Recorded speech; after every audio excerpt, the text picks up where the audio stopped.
Hi friends, அனைவருக்கும் வணக்கம். உங்களில் நிறைய பேர் கவலையால் பலவிதமான வியாதிகளை வரவழைச்சிருப்பீங்க. அந்த மாதிரி நபர்கள்லாம் இந்த வீடியோவில் நான் சொல்ல போகிற கதையை கேளுங்க. உங்கள் லைஃப்பில் நல்ல மாற்றம் வரும். கவலைப்படுறதை நிறுத்திட்டு அமைதியான மகிழ்ச்சியான ஒரு வாழ்க்கையை வாழ ஆரம்பிப்பீங்க. வீடியோவை எண்டு வரைக்கும் ஃபுல்லாக பாருங்கள்.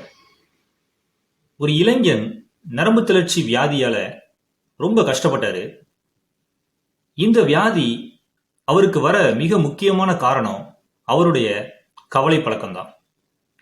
அவருக்கு நரம்பு தளர்ச்சி ரொம்ப சிவியரா இருந்துச்சு. அவரால் அவருடைய ஃபேமிலி மெம்பர்ஸ்ட கூட ஒழுங்கா பேச முடியல. அவருடைய எண்ணங்கள் ஃபுல்லா நெகட்டிவாவே இருந்துச்சு. எதுக்கு எடுத்தாலும் பயந்தாரு. அவருக்கு ஒவ்வொரு நாளும் நரக வேதனையா இருந்துச்சு. என்ன கடவுள் கைவிட்டுட்டாருன்னு கடவுளையும் அவர் வெறுத்தாரு. ஒரு கட்டத்துல தன்னுடைய வாழ்க்கைய முடிச்சுக்கலாம்னு நினைக்க தொடங்கிட்டார். ஒரு நாள் அவரே ஒரு முடிவெடுத்தாரு. வெளியூர் எங்கேயாவது போயிட்டு வந்தா உடம்பு குணமாகும்னு நினைச்சாரு. அதுக்காக அவரு ட்ரெயின்ல டிக்கெட் ரிசர்வ் பண்ணிட்டு ஊருக்கு கிளம்பினாரு. அவரு ஊருக்கு கிளம்பும் போது அவருடைய அம்மா அவருக்கு ஒரு லெட்டரை கையில கொடுத்தாங்க. அந்த லெட்டரை நீ ஊருக்கு போய் சேரும் வரை படிக்க கூடாதுன்னு சொன்னாங்க. அந்த ஊருக்கு போன பிறகு அவருக்கு அங்க எந்த வேலையும் கிடைக்கல. ஒரு ஹோட்டல்ல ரூம் எடுத்தாரு. அவரு தன்னுடைய சொந்த ஊர்ல இருந்தப்ப இந்த நரம்பு தளர்ச்சி வியாதியால எவ்வளவு வேதனை அடைஞ்சாரோ அதை விட அதிகமான மன உளைச்சலுக்கு அவர் வந்து சேர்ந்த புதிய ஒரு நகரத்திலையும் அனுபவிச்சார். அவர் ஹோட்டல்ல தங்கி இருந்தப்ப அவருடைய அம்மா அவருக்கு கையில கொடுத்து அனுப்பிய லெட்டரை எடுத்து படிச்சார். அந்த லெட்டர்ல என்ன செய்தி எழுதியிருந்தாங்கன்னு சொல்றேன், கேளுங்க. மகனே, நீ நம்ம வீட்டில இருந்து 3000 கிலோமீட்டர் தூரத்துல இருக்கிற ஒரு புதிய நகரத்துல இப்போ இருக்கிற. ஆனா இன்னும் நீ மாறவே இல்லை, குணமாகவும் இல்லை. அது ஏன்னு உனக்கு தெரியுமா? உன்னுடைய துன்பத்துக்கு காரணமா இருக்கிற ஒன்ன நீ உன் கூடவே எடுத்துட்டு போயிருக்கிற. அது என்னன்னு தெரியுமா? அது வேற யாரும் இல்லை, நீதான். உன்னுடைய பாடியிலையும் மைண்ட்லையும் எந்த கோளாறும் இல்லை. நீ ஃபேஸ் பண்ணின மோசமான சூழ்நிலைகளை நீ அழிக்க மறந்துட்ட. அந்த மோசமான சூழ்நிலைகளை பத்தி நீ என்ன திங்க் பண்றியோ அதுதான் உன்னுடைய நரம்பு தளர்ச்சி வியாதிக்கு காரணம். நீ உன் மனசுல என்ன திங்க் பண்றியோ அதுவாதான் இருப்ப. உன்னால வேற எப்படியும் இருக்க முடியாது. இந்த ஒரு விஷயத்த நீ புரிஞ்சுக்கிட்டேன்னா அதுக்கப்புறம் கண்டிப்பா உன் வியாதி உன்னை விட்டு போயிடும். உன் வியாதி குணமான பிறகு வீட்டுக்கு வான்னு அவருடைய அம்மா அந்த லெட்டர்ல எழுதியிருந்தாங்க. இந்த லெட்டரை படிச்சு முடிச்ச பிறகு அந்த இளைஞருக்கு ரொம்ப கோபம் வந்துருச்சு. அவருக்கு அவங்க அம்மா அதுல எழுதியிருந்த அறிவுரைகள் சுத்தமா பிடிக்கல. இனிமேல் நான் வீட்டுக்கு எந்த காலத்திலையும் திரும்பி போக மாட்டேன்னு அவருக்குள்ளேயே சொல்லிக்கிட்டாரு. அன்னைக்கு நைட்டு அவரு ரோட்ல நடந்து போயிட்டு இருந்தாரு.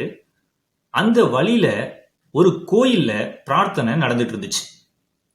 அந்த கோயில்ல இருக்கிற ஒரு கல்வெட்டுல ஒரு வாசகத்தை அவர் ரீட் பண்ணாரு. அந்த 2 வரிகள் என்னன்னா, ஒரு ஊரையே கட்டுப்படுத்துறவனை விட தன்னுடைய ஆன்மாவை கட்டுப்படுத்தி வெற்றி அடைகிறவனே சக்திசாலின்னு எழுதி இருந்துச்சு. இந்த வரிகளை அவர் படிச்ச பிறகு அவருக்கு அவங்க அம்மா லெட்டர்ல சொன்ன அறிவுரைகளும் இந்த கல்வெட்டுல இருந்த வாக்கியங்களும் ஒரே மாதிரி அர்த்தம் கொண்டதுதான்னு உணர்ந்தார். அன்னைக்கு நைட்டு அவர் ஹோட்டல் ரூமுக்கு வந்த பிறகு அவர் மனசுல இருந்த நெகட்டிவ் எண்ணங்கள் அப்படிங்கிற குப்பைகளை வெளியேற்றினார். பல வருஷங்களுக்கு அப்புறமா பாசிட்டிவான எண்ணங்களை தன்னுடைய மூளைக்குள்ள ஓட விட்டார். உடனே அவருடைய உடல் ஆரோக்கியமா இருக்கிறத அவர் உணர்ந்தார். ஒரு விஷயம் நல்லா அவருக்கு புரிஞ்சுது. மாற்ற வேண்டிய ஒரே விஷயம் அவருடைய மனசு மட்டும்தாங்கிறத உணர்ந்தார். இந்த உலகத்துல வாழ்ற எந்த மனிதர்களையும் மாத்தணுங்கிற முட்டாள்தனத்தை கைவிட்டார். அன்னைக்கு நைட்டு பல வருஷங்களுக்கு பிறகு நிம்மதியா தூங்கினார். காலையில எந்திரிச்ச உடனே வீட்டுக்கு போகணும்னு முடிவெடுத்து ஊருக்கு கிளம்பினாரு. அதுக்கப்புறம் அவங்க அம்மாவை சந்திச்சு அவங்களுக்கு நன்றி சொன்னாரு. நீங்க சொன்னது உண்மைதாம்மா. நான் இனிமேல் இந்த உலகம் எனக்கு எதிரா இருக்குதுன்னு நினைக்க மாட்டேன். இந்த உலகமும் சூழ்நிலைகளும் இந்த மனிதர்களும் எனக்கு எதிரா இருந்தாலும் நான் என் மனசுக்கு எதிரியா மாற மாட்டேன். எனக்கு நான் எப்பவும் நண்பனாதான் இருப்பேன்னு அவருடைய அம்மா கிட்ட சொன்னாரு. கொஞ்ச நாள்ல பாசிட்டிவ் எண்ணங்களை தொடர்ந்து அவரு சிந்திக்க ஆரம்பிச்சதால அவருடைய உடலும் மனமும் ஆரோக்கியமா மாறிச்சு.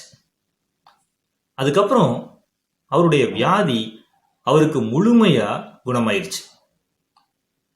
அவரு காதலிச்ச ஒரு பெண்ணை திருமணம் செஞ்சுக்கிட்டாரு. அவருக்கு அழகான 2 குழந்தைகளும் பிறந்துச்சு. நல்ல ஒரு வேலையிலையும் இருந்து அவங்க அம்மாவோட ஒரே வீட்டில் மகிழ்ச்சியா வாழ்ந்தாரு. தன்னையே கட்டுப்படுத்த தெரியாத ஒரு நபர் பாசிட்டிவ் எண்ணங்களை வளர்த்துக்கிட்ட பிறகு லைஃப்ல மிகப்பெரிய நல்லதொரு மாற்றத்தை சந்திச்சாரு. அவருக்கு எப்பெல்லாம் எதிர்பாராத துன்பகரமான சூழ்நிலைகள் வருதோ அப்பெல்லாம் அவரு ஆள் மனசுக்கு இந்த துன்பகரமான சூழ்நிலைகளை நான் துணிச்சலா சந்திப்பேன். இந்த சூழ்நிலைகளுக்கு என்ன கண்டா பயமே தவிர என்ன இந்த மோசமான சூழ்நிலை ஒன்றும் செய்ய முடியாதுன்னு சொல்லுவாரு. நண்பர்களே, நீங்களும் உங்க எண்ணங்களை எப்பவும் பாசிட்டிவா வச்சிருங்க. துன்பகரமான சூழ்நிலைகள் வரும்போது கலங்காதீங்க. மனிதா, வெளிப்புற சூழ்நிலைகள் உனக்கு எதிராக இருக்கலாம். அந்நேரம் உன் உள்புற மனதை நீ வெளிப்புற சூழ்நிலைகளை கண்டு நான் அஞ்ச மாட்டேன் என்று கூறி துணிந்து நில். அதன் பின் வந்த துன்பங்களால் கூட உன் மனதை ஒன்றும் செய்ய முடியாது. பலவீனமான எண்ணங்கள் உடையவனை மட்டுமே துன்பங்களால் வீழ்த்த முடியும். உன்னை போன்ற மாவீரனை அல்ல. துன்பங்கள் வரட்டும், மோதிப்பார், வாழும் வரை போர். இந்த வீடியோவை பார்த்துட்டு இருக்கிற ஒவ்வொரு நபரும் லைஃப்ல இந்த இளைஞர் ஃபாலோ பண்ண அதே வழிமுறையை நீங்களும் பின்பற்றுங்க. அப்படி நீங்க நேர்மறை எண்ணங்களை வளர்த்துட்டீங்கன்னா அதுக்கப்புறம் உங்க வாழ்க்கையில எதிர்பாராத துன்பங்கள், மோசமான சூழ்நிலைகள் வந்தாலும் அதை எதிர்த்து போராடுற வலிமை உங்களுக்கு கிடைக்கும். உங்க சூழ்நிலைகளை விட நீங்க வலிமையானவங்க, பலவீனமானவர்கள் கிடையாது. பாசிட்டிவ் எண்ணங்களை நீங்க வளர்த்துக்கணும் அப்படின்னா அதுக்கு ஒரு அற்புதமான வழி இருக்குது. அதுதான் சுயக்கட்டளை. உங்களுக்கு நீங்களே கொடுக்கிற கமெண்ட்ஸ் தான் சுயக்கட்டளை. நான் நல்லா இருக்கேன், என்னால எந்த பிரச்சனையும் சமாளிக்க முடியும்னு நீங்க உங்களுக்கே திரும்ப திரும்ப சொன்னீங்கன்னா உங்க ஆழ் மனம் அந்த கமெண்ட்ஸை உள்வாங்கிட்டு உங்களை ஒரு பாசிட்டிவ் மனிதரா நிச்சயமா மாத்தும். வாழ்க வளமுடன். நன்றி, வணக்கம்.